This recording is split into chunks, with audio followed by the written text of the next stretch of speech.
Hôm nay mình sẽ ra một đợt restock mới. Đầu tiên đó là một dạng có cái màu hồng, đó là màu xanh trộn lại, đó nó là đẹp luôn. Thì nó hơi bị cứng một tí vì mình mới làm xong, nó chỉ chọt được thôi, bóp bong bóng không được. Rồi nên mình sẽ qua cái thứ hai, nó có một cái màu trắng xanh lá xanh dương, các bạn thấy không? Đó, rất là đẹp luôn. Rồi cái dạng này thì nó có cái mùi nước hoa hồng gì đó mình quên, rất là thơm.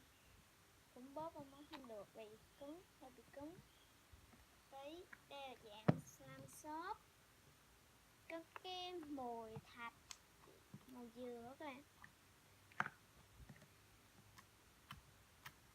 Đó, chọt rất là đẻ và bóp bong bóng siêu to luôn.